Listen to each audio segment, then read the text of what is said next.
University of Florence, and he will tell us more about Hermitian distance degree of matrix varieties. Okay, so first of all, I'd like to thank the organizers for letting me talk here.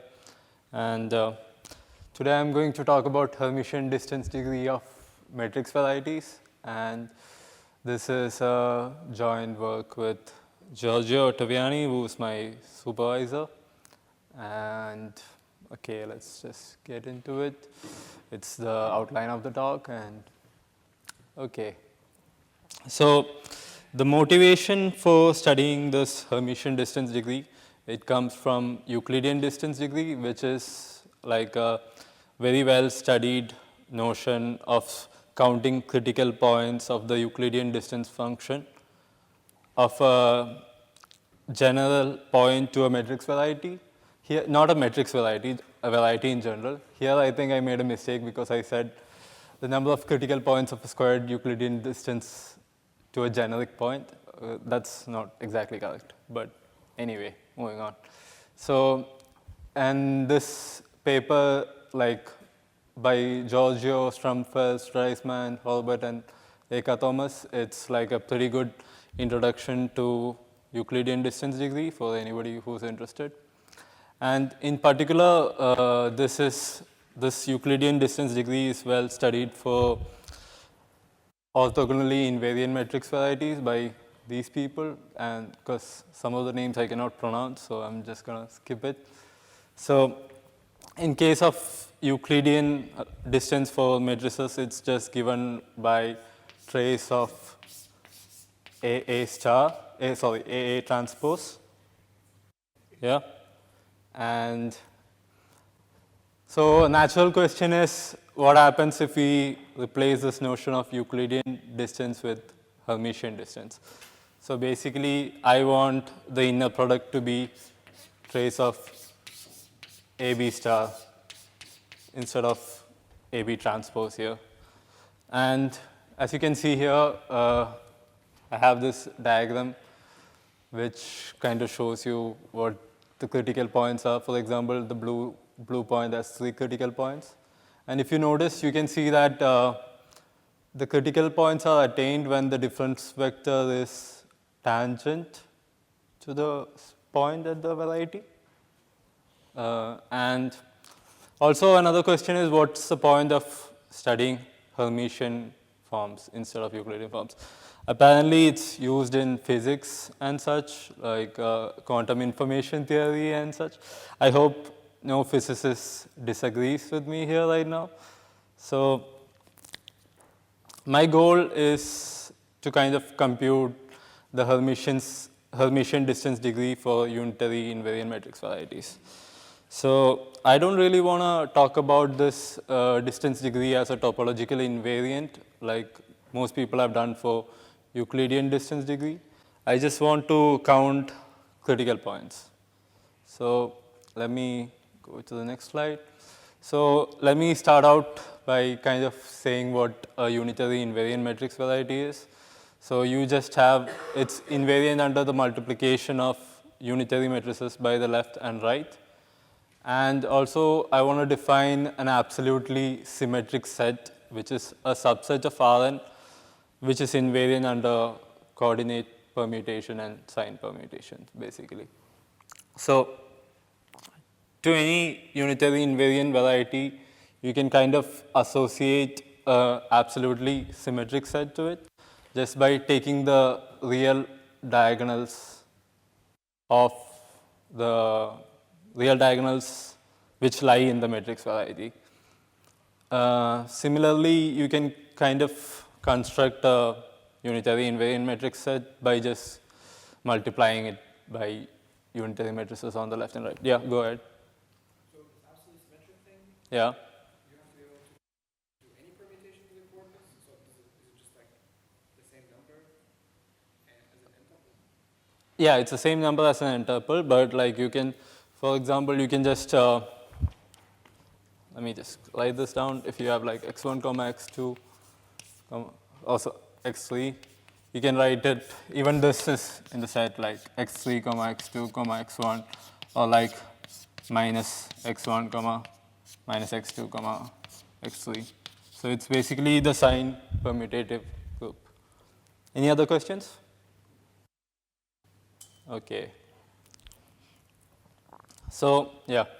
So this S here kind of can be seen as the singular values of a matrix, and then you just act on it by sign permutation groups. That's also another way of looking at it. So, okay, again, I want to define what critical points are. So for S, I want to define critical points as y minus x being orthogonal to the tangent space at x on S. So it's just given by trace of x minus y t transpose equal to 0 for all t element of the tangent space.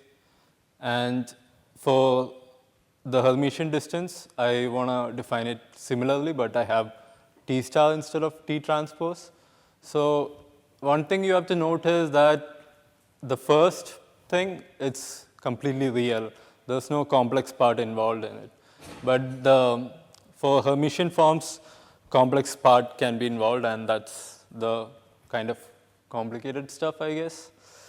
And what I really wanted to show was this, which is that if you have let's go back to our correspondence between the unitary invariant metric set and S, then I want to show that if small x is an ED critical point for small y, then big X given by U diagonal of X V star is a Hermitian distance critical for Y, which is given by U diagonal of Y V star, and giving the number of critical points of M being equal to number of ED critical points for S.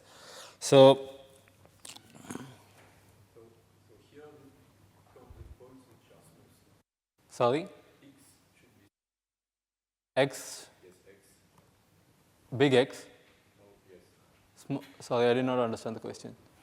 Do you count the points which are smooth here?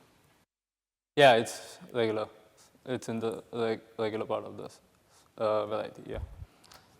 So another reason why I wanted to show this was because there's a lot of natural, sorry, not a natural, there's a lot of results which already kind of point to this direction, but this is in fact not exactly true, because you have this, as I mentioned before, you have this result for orthogonally invariant matrix varieties, which is the same as what I just mentioned, which is that like if you have an orthogonally invariant matrix set M, and if you have a generic matrix given by U diagonal of Y V transpose, and this is just a singular value decomposition, but it's not really a singular value decomposition, because here for the matrices U and V, it comes from the complexified version of the orthogonal group.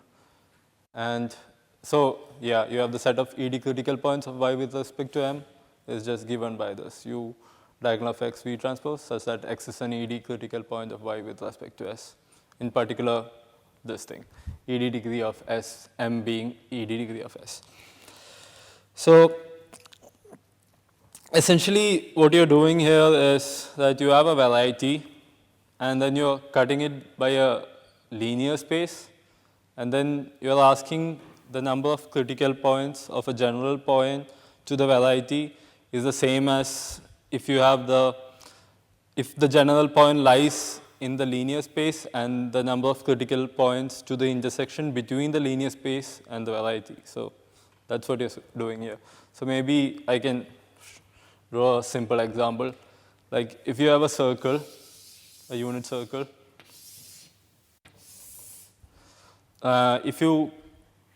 the ED degree of the circle is 2, because if you have a general point, there's 2 points in which it's tangent at the variety. But you can also ask, like, what if you just intersected with this line here, with the horizontal line?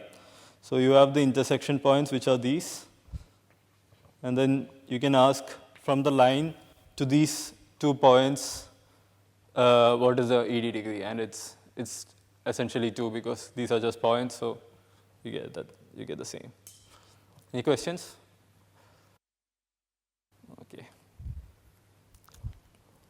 Okay, so some application for this theorem comes from some applications which can be useful for this theorem is if you consider the matrix variety to be the rank variety, for example, then you get this well-known result, Eckart-Young theorem, which is like the best rank K approximation of a matrix. I'm sure people are familiar with this, but I will talk about it a little bit more.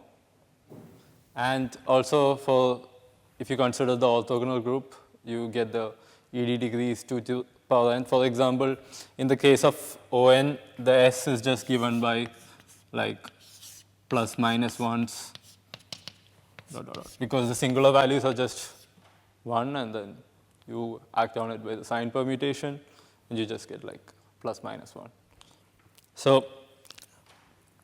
So going back to this is what I wanted, because I saw this and I was ambitious, I guess, because this looked good.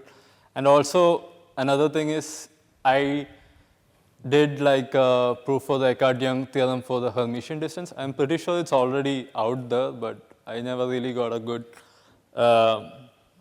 version of it, because every time they considered like the Euclidean distance in whatever proof I saw.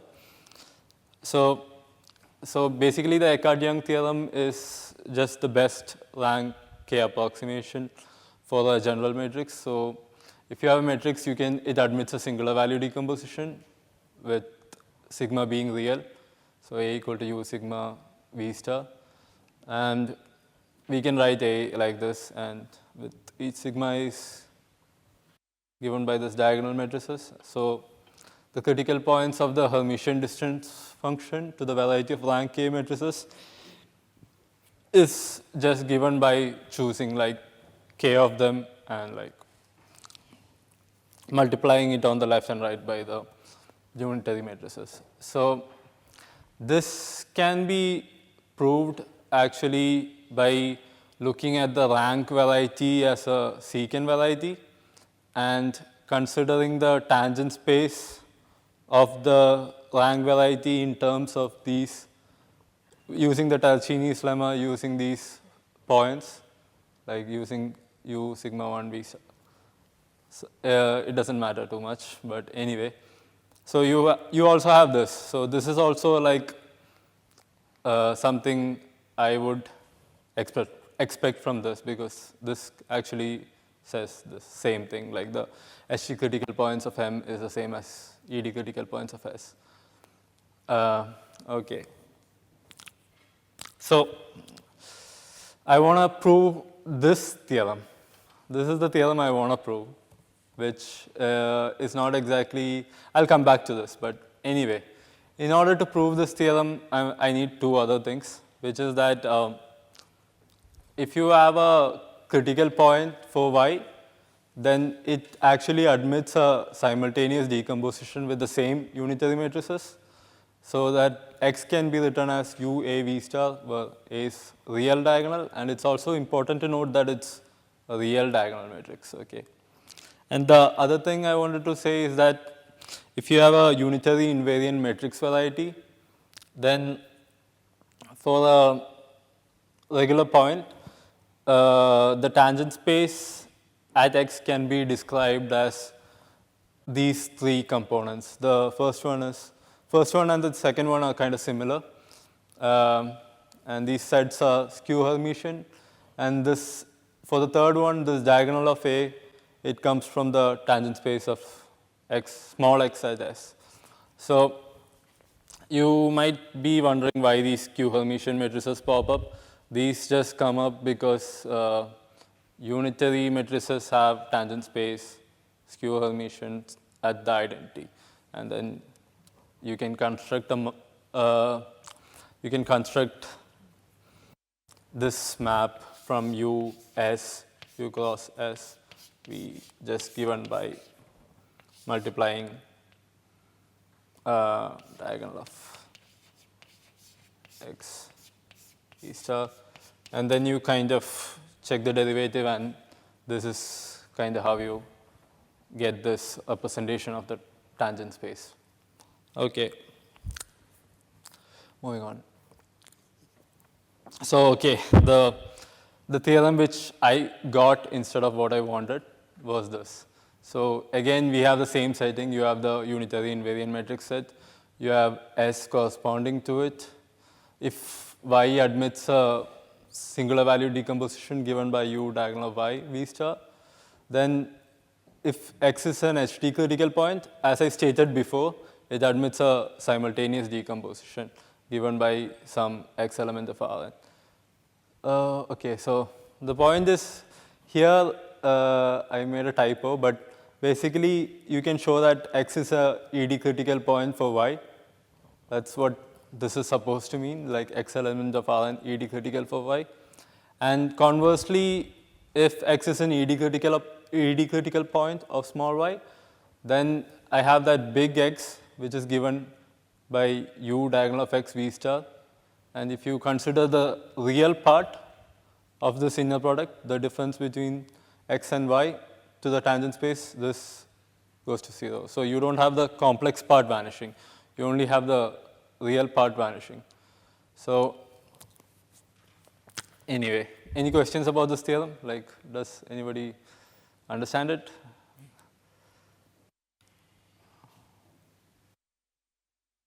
Okay, moving on. So this theorem can, okay, this is the main theorem of the talk, and there's no joke in this talk, so sorry guys. It's just a theorem. So you have this, I'm going to prove it, and I'm going to use the representation of the tangent space to prove it. So in the first case, I want to show that if X is an HT critical point for Y, it does admit a decomposition, and that small x is an ED critical point for Y. And this can be easily seen because if you notice that U diagonal of A V star is contained in the tangent space of the matrix variety at X. So, and then using some kind of trace equalities, you can get that this diagonal of Y minus X times diagonal of A is equal to 0 for any A element of TXS. So turns out X is a ED critical point for Y. And for the other case, now if you suppose X is an ED critical point of Y, then you want to check for each generators the trace kind of vanishes, right? So in the first two cases, like it's similar. What happens is, like when I write out the inner product, like trace of X minus Y, you said diagonal of X V star. This turns out to be like this: trace of diagonal of small x minus Y, diagonal of X star, which doesn't matter because here we have X to be real, and times this skew Hermitian. So in this case, what happens is that this matrix is Hermitian, like because this is just a real diagonal matrix. So when you multiply it by a skew Hermitian matrix, the real part is always going to be 0. That's what I've written here. The real part of trace of A star equal to 0 if and only if. And this completely vanishes only if diagonal of X minus Y times diagonal of X is equal to 0. So in case of the rank variety, the critical points are just given by the singular values substituted by some zeros. So what happens is when you multiply these two, diagonal of X minus Y times diagonal of X, this just goes to 0. So that's why in case of rank varieties, it's a complete critical point, like as I mentioned before. And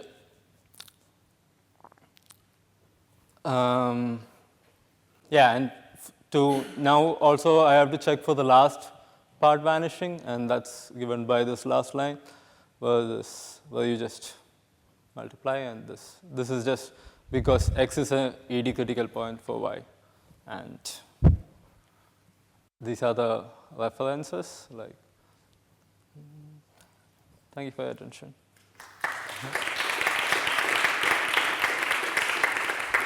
Any questions? If you take a generic Yeah. distance,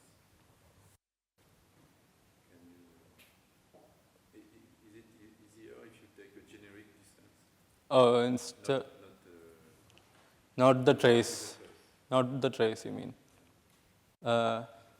In case of, I think it should be possible to kind of do it the same way, because there's this paper by Bick and Reismer, which is like, it's not this paper, I think there's a typo here, but it's a note on ED degree and stable polar representation. And in that they kind of show for the general distance, but a Euclidean distance, not a Hermitian distance. But I think in the same way you can do it for the Hermitian distance as well. Any other questions?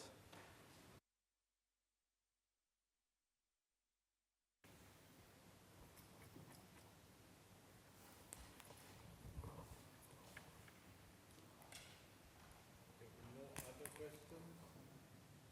Then let's thank Nikhil again for Okay. this talk.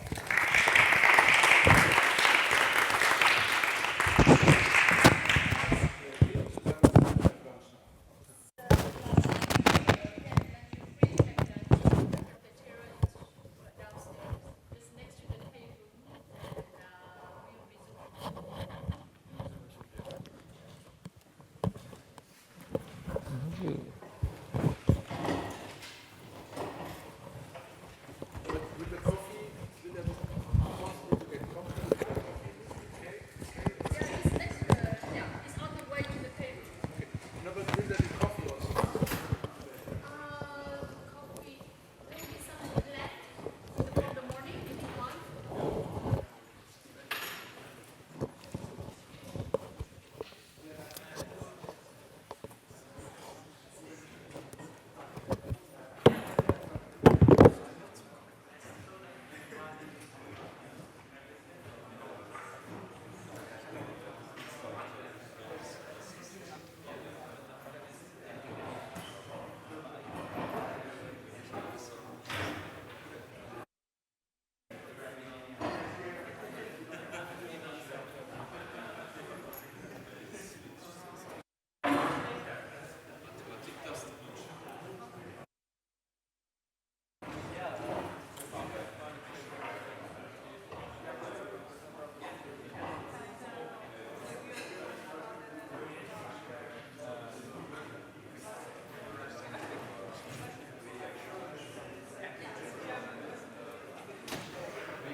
Kartę.